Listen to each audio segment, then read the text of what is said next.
Continuamos en Café Sin Rosca y damos la bienvenida a David Almeida, con quien vamos a conversar sobre la consulta popular. Hay voces que hablan justamente de mantener el ambiente, de que el Yasuní es un lugar de pueblos no contactados y que se estaría haciendo daño a esta gente y también pues estaría haciendo daño a la naturaleza. ¿Cuál es la visión que tiene David Almeida, dándole el buenos días de esta consulta popular y por qué no se debería dejar al petróleo bajo tierra? Muy buenos días, David. Buenos días, César. Un gusto estar nuevamente aquí con ustedes. A ver, la visión es primero de que en este momento, 10 años después de que se planteó la consulta, no podemos basarnos en suposiciones, sino en realidades. Hace 10 años, cuando se planteó, efectivamente, solo valía suponer y decir la explotación petrolera en el ITT va a provocar, decían, daño ambiental, va a provocar daños a pueblos no contactados, etc. Pero hoy tenemos los resultados claros de la operación, es decir, no podemos seguir diciendo algo sin pruebas, sin sustento y ajeno a la realidad cuando tenemos ya 10 años de operación, 6 de ellos produciendo petróleo, ¿no? Y lo que ocurre en el ITT en realidad es todo lo contrario a lo que se ha dicho. 10 años después no existe una sola prueba y de hecho yo les he emplazado en debates públicos a los proponentes de la consulta que presenten una sola prueba de tener alguna especie de flora o fauna que haya sido afectada por la operación petrolera en el bloque. Les he emplazado a que presenten una sola prueba de alguna afectación a algún pueblo no contactado, que de hecho no están en esta zona, están en la zona intangible. Ya voy a explicar también eso. Y por el contrario, lo que tenemos es que técnicos nacionales hemos hecho un cambio radical en la forma de operar y de explotar petróleo en esta zona, con ingeniería, con nueva tecnología y con millonarias inversiones. Y eso ha cambiado la realidad de lo que ocurre, incluso respecto de lo que ocurría en la época de Texaco, por ejemplo, en el resto del oriente ecuatoriano, que es la imagen que la gente tiene. Es decir, no se conoce lo que ocurre realmente en el ITT, que es un cambio radical de lo que hacía Texaco, precisamente porque hoy tanto los técnicos como el país inclusive tiene una diferente conciencia de lo ambiental, y ha podido hacer esos cambios radicales, ¿no? Ahora, David, ¿cuánto en la plataforma de explotación, cuánto afecta en hectáreas a todo el parque Yasuní? Porque eso también se ha dicho, que se va a afectar en a todo el parque. Pero en sí, ¿cuánto está intervenido para la explotación petrolera? A ver, el parque tiene un total de 1 millón de hectáreas. Del 1 millón de hectáreas, aproximadamente 800.000 hectáreas, es decir, el 80%, es lo que se conoce como zona intangible, que es donde se presume existe pueblos no contactados. Esta zona intangible no puede ser y no ha sido topada por operación petrolera, ni lo será, porque es prohibido por ley operar ahí. Además de eso, existe una franja de 10 kilómetros alrededor de la zona intangible que se denomina zona de amortiguamiento, que completa ya casi el 90% del parque, en donde tampoco se interviene. Es decir, primero, permisos para operar hay solamente en el 10% del parque. Ahora, ¿cuál es el área intervenida en el bloque? El bloque 43 no está en el corazón del Yasuní, como también se miente, está en la esquina nororiental del parque. La mitad del bloque dentro del parque y la mitad del bloque fuera del parque. El área total intervenida es de 80 hectáreas, estando cerca de 40 hectáreas dentro del parque, fuera de la zona intangible y fuera de la zona de amortiguamiento, y 40 hectáreas fuera del parque.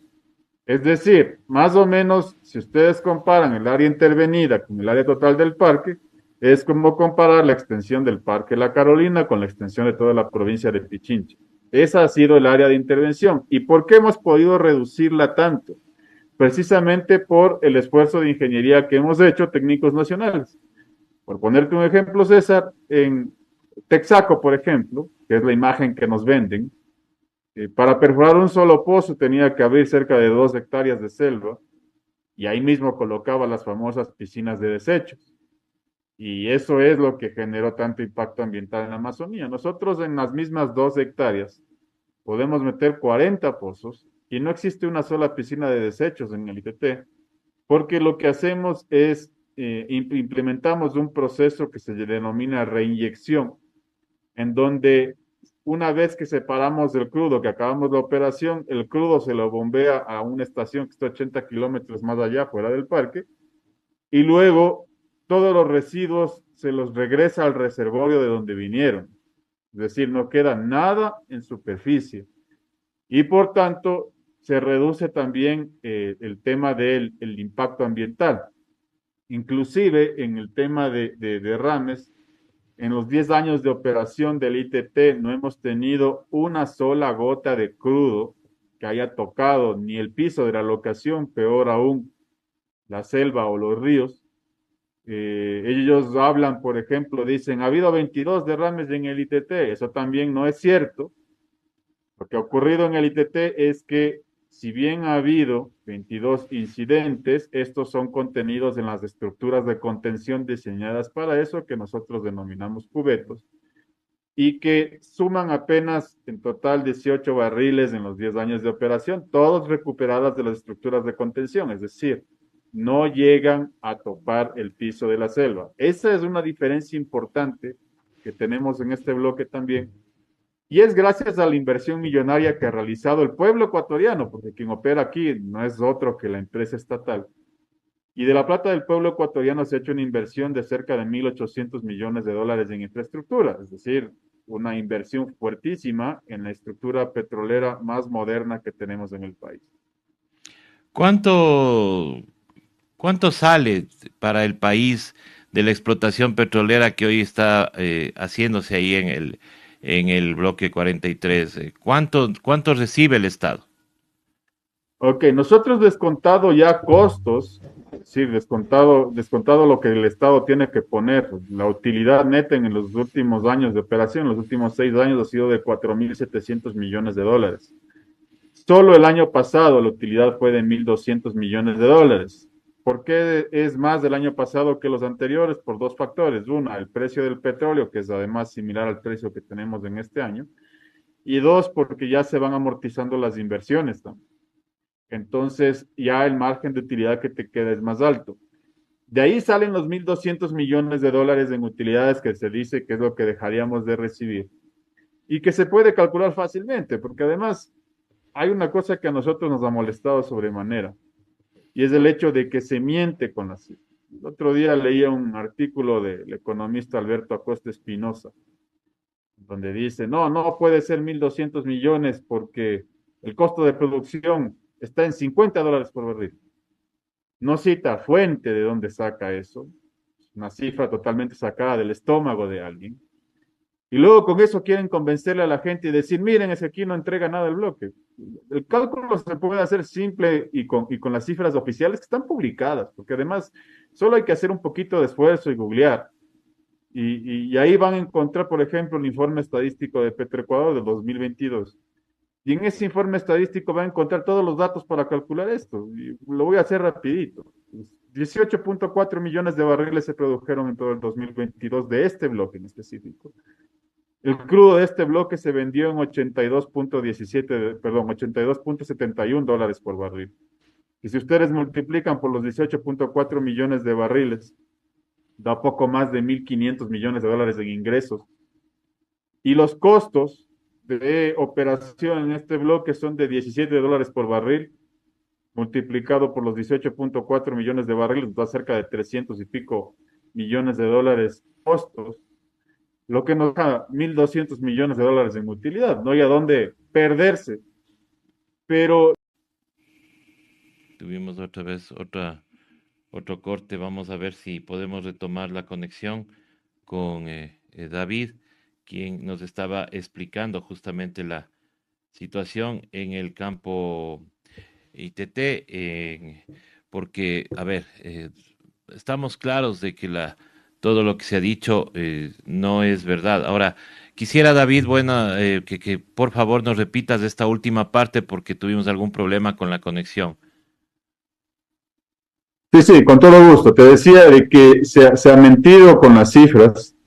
No sé si se escuchó la parte en donde yo hice el cálculo No, para por llegar a favor, a los ver mil si le puedes doscientos. repetir nuevamente para nuestra audiencia.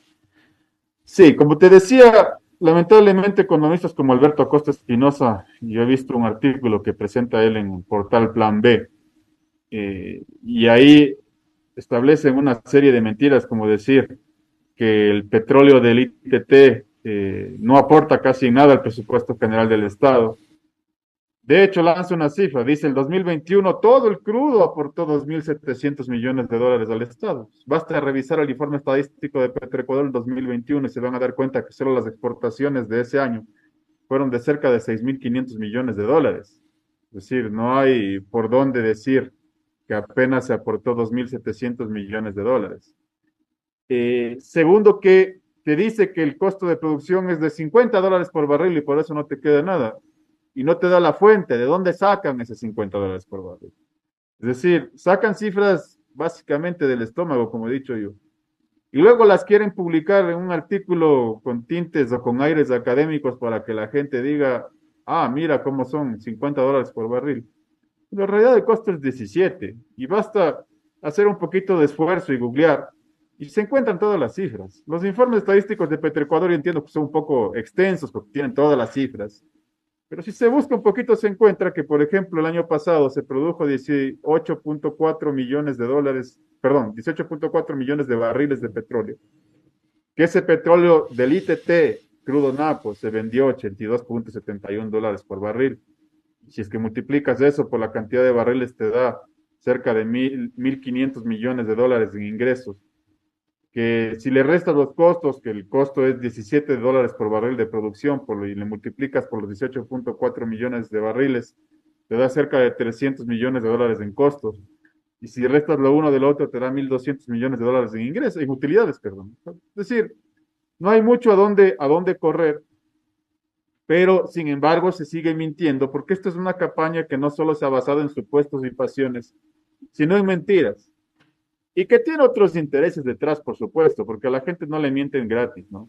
Hay intereses por detrás eh, de imponernos un modelo en donde dejemos de producir nuestros propios recursos para caer en un modelo en donde nos sometemos a bonos de deuda verdes o azules, famosos bonos de carbono, e implantar un nuevo sistema de neocolonial en nuestros países, sometiéndonos también a la dependencia de las potencias, como siempre, ¿no?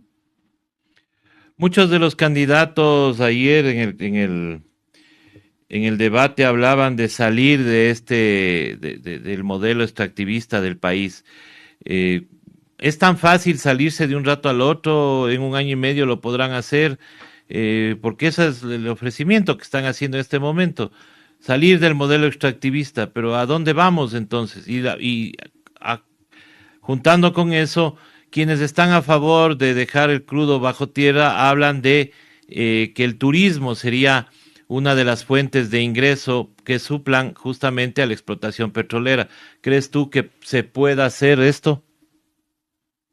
Primero, en el atropellado debate de ayer, fue un debate totalmente atropellado. Yo escuché barbaridades respecto de este tema. Barbaridades como decir, por de parte de un candidato, que no va a dar nombres, la ciudadanía les escuchó, pero creo que no hay que mezclar para que no digan que estamos politizando el asunto. Un candidato que dijo que este crudo nos cuesta producir como $60, ya le subió la cifra de Alberto Acosta Espinosa, ya dijo que ahora cuesta $60, sin sustento. Otro candidato que dijo por ahí, y que de hecho lo he escuchado hasta en TikToks, que solamente potenciando la producción de otros campos como Sacha, como Libertador, nosotros podemos reemplazar esta producción. Es decir, no tienen ningún conocimiento petrolero, es una lástima escuchar lo que dijeron ayer varios candidatos. Y lo único que hacen es treparse en la ola, ¿no? Es decir, vamos a llegar a estas encuestas nos están diciendo de que gane el sí, a lo mejor se van a dar con las encuestas en la boca, como ha pasado en anteriores ocasiones. Pero tratan de subirse en esa ola para no quedar fuera de las encuestas y no perder de pronto simpatía. A ver, primero, del modelo extractivista no vas a salir o no debes salir para caer en un modelo de deuda. ¿Qué es lo que está detrás de esta campaña y de todas las campañas a nivel internacional? De hecho, no somos el único país que está enfrentando esto. Ya Lula le cerró en Brasil el espacio justamente a esta política de los bonos del carbono. Porque lo que buscan es que te financian el dejar de recibir o dejar de producir tus propios recursos, pero te lo financian con deuda. Estos famosos bonos del carbono, que se conocen también como bonos verdes o bonos azules, no son otra cosa que bonos de deuda que además tienen un condicionamiento específico. La condición de estos bonos es que tú no puedes utilizar el dinero de la deuda de estos bonos para otra cosa que no sea capitales de energía verde, para que no otra cosa que no sea infraestructura verde, u otra cosa que no sea todo aquello que te proveen las empresas y los capitales internacionales de la energía verde. Es decir, es una forma de decirle al país, usted deje de producir sus propios recursos, endeúdese y con esa deuda compre mis tecnologías. Y finalmente lo que terminan es sometiéndote a una dependencia en donde ya no tienes ingresos propios, lo que tienes es deuda y además tienes acreedores específicos de los que no te puedes zafar porque tienes esas condiciones. Acabamos de ver lo que pasó en Galápagos. Son bonos azules. Ese canje de deuda en Galápagos tiene una condición en donde incluso se constituye un fideicomiso privado para administrar los fondos y dirigirlos únicamente hacia quienes son los acreedores de esta deuda.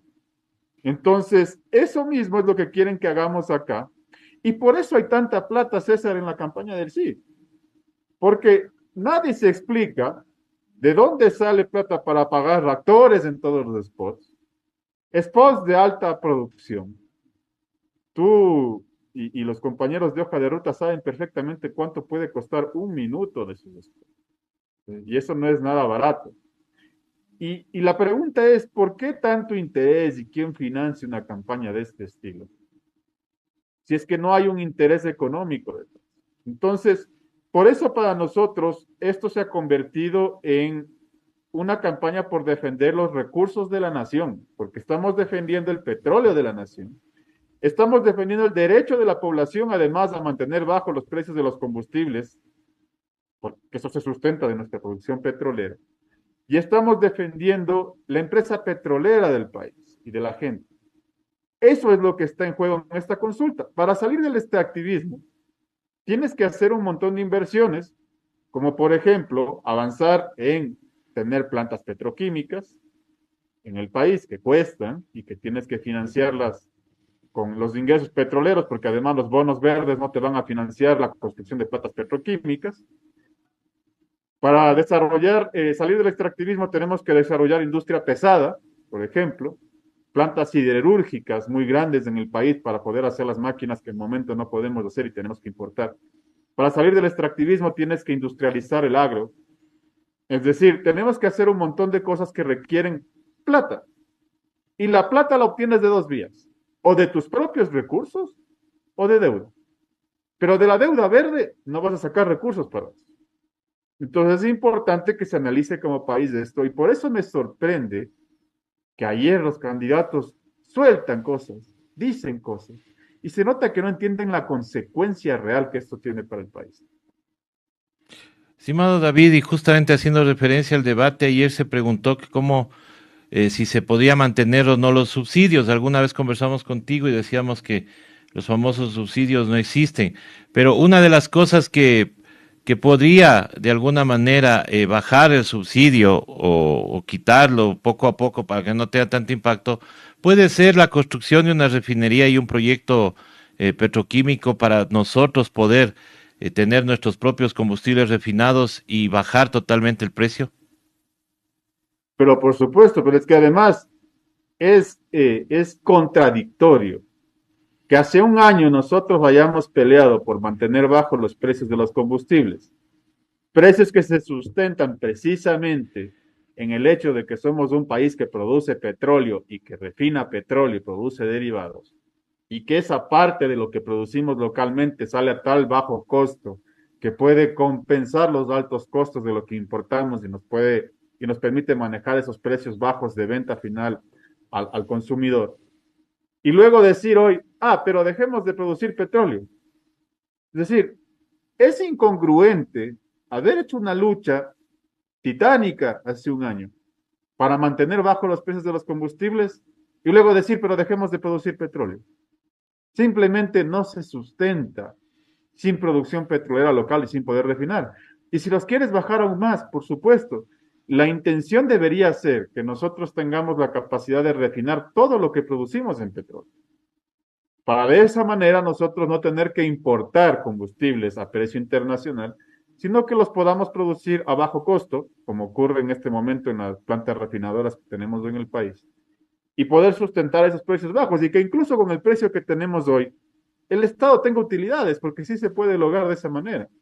Entonces, esa es la visión que deberíamos tener como país.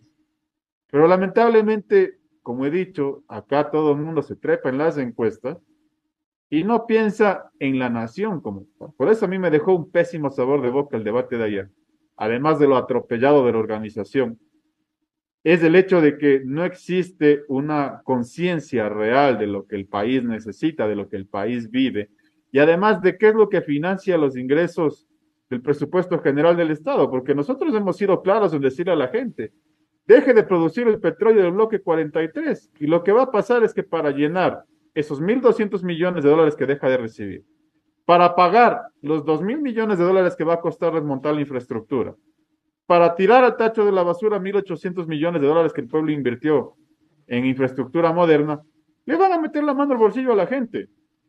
¿A través de qué? De subir el precio de los combustibles y a través de subir los impuestos. Dejar de producir en el ITT, podría poner, esta pregunta mandan por redes sociales, pero me parece interesante. Dejar de producir en el ITT podría poner en riesgo la dolarización, estimado David. A ver, el crudo es una de las fuentes de ingreso de divisas al país. Eso es clarísimo. Y la dolarización se sostiene en la medida de que las divisas que entran a la economía sean más que las divisas que salen de la economía. Así de simple. Si yo reemplazo el ingreso de divisas de la producción petrolera y reemplazo por deuda, lo que termino haciendo es que a la larga termino sacando más divisas de las que ingresaban. Y sin ser economista, pero por una simple suma y resta, a mí me parece que se pone en riesgo por lo menos la cantidad de divisas circulantes en la economía. Y los economistas me dirán si eso pone o no en riesgo la dolarización. Yo como ciudadano, haciendo un razonamiento de sentido común, estimaría que sí. De pronto esa sería una pregunta para un economista. Pero la lógica me da que si yo dejo de ingresar divisas, pues simplemente pongo en riesgo el circulante que tengo en la economía. Estimado David, te has presentado a diferentes debates en los medios de comunicación con gente que está justamente a favor del sí. Y la propuesta de ellos, como digo, es solamente dejar ahí el petróleo bajo tierra, pero no hay alguna alternativa como para suplir los ingresos. ¿Te han dicho, te han comentado qué alternativa podría haber justamente para suplir esos ingresos? No, sí lo dicen, pero muy veladamente, ¿no? Recuerda que, por ejemplo, uno de los debates televisados que tuve la semana pasada, hablaron y dijeron, de las alternativas están billones de dólares en bonos de carbono que existen a nivel mundial. Es facilito decir bonos de carbono, ¿no? Como que el bono de carbono fuera gratis. No, el bono de carbono es bono de deuda. Entonces, lo que te están diciendo, sin decírtelo de frente, pero te lo están diciendo, es que la forma de reemplazar esos recursos es deuda. Es así de simple. Deje de producir y endeúdese. Deje de producir y endeúdese para que compre tecnologías a los capitales verdes que financian esta campaña. Así de simple. Entonces, hay un deber por eso de nosotros que hemos dicho, hay un deber patriótico de los trabajadores y el pueblo que tiene que ser defender nuestro recurso petrolero. Es decir, tenemos que avanzar, obviamente, a industrializar el país. Eso también lo dije en un debate. Pero para avanzar en la industrialización del país tenemos que avanzar con recursos, no con bonos de deuda, sino con los recursos que nosotros mismos producimos en este momento. Y además hay otra cosa, que te pintan como que en el ITT no estuviera produciéndose nada y como que recién fuéramos a producir. No, señores, las 80 hectáreas que están intervenidas ya están intervenidas. No van a dejar de estar intervenidas porque gane la China consulta. Es decir, esa intervención que es la única que había que hacer y la única que se ha hecho, que no se va a avanzar más allá, como te explicaba, no podemos entrar en la zona de amortiguamiento ni en la zona intangible. Es lo que ya está y lo que se debe mantener nada más. Y mantenernos produciendo el petróleo. Lo que está detrás en realidad es lo que te explico, es el hecho de decir, dejen de producir sus propios recursos y endeúdense. Esa es la política que nos quieren poner para acabar con nuestra soberanía energética y además someternos a un nuevo colonialismo verde, que es el que están propugnando para nuestros países desde las potencias que siempre han propugnado el colonialismo. Estimado David, yo quiero agradecerte por haber estado con nosotros en esta mañana y explicarnos claramente cómo está el asunto y cómo y qué es lo que realmente está sucediendo en el ITT, ¿no? Como bien dices tú, mucha gente piensa que recién se va a intervenir y no es así. Esto ya está hace 10 años, 6 produciéndose, 4 para haber intervenido, haber hecho la inversión, que también fue plata de los ecuatorianos y que ahí no veo yo a los que siempre reclaman la, o que son los defensores de los recursos del Estado, no les veo a ellos reclamando de que eso se va a perder. Estimado David, tu mensaje final a la audiencia que nos escucha. Sí, con todo gusto. A ver, acá el 20 de agosto tenemos dos opciones. Si usted vota sí, lo que va a generar es darles la justificación para que le suban el precio de los combustibles, le suban los impuestos y además empezar el sometimiento del país a esta política de endeudamiento con bonos de carbono. Así de simple. Votar no es defender el recurso nacional, es defender la producción nacional independiente, es defender nuestra empresa estatal y defender el derecho que tenemos a mantener los precios de los combustibles bajos. Ya lo dijeron en el debate televisado también la semana anterior. Dijeron que ellos están de acuerdo con la famosa focalización de subsidios, que no es otra cosa que subir el precio del combustible a la gente. Y eso es lo que está en juego en este momento. Por eso los trabajadores petroleros estamos llamando a que vote no en esta consulta para defender nuestro recurso y el derecho de la población a tener beneficios del petróleo. Estimado David, muchísimas gracias.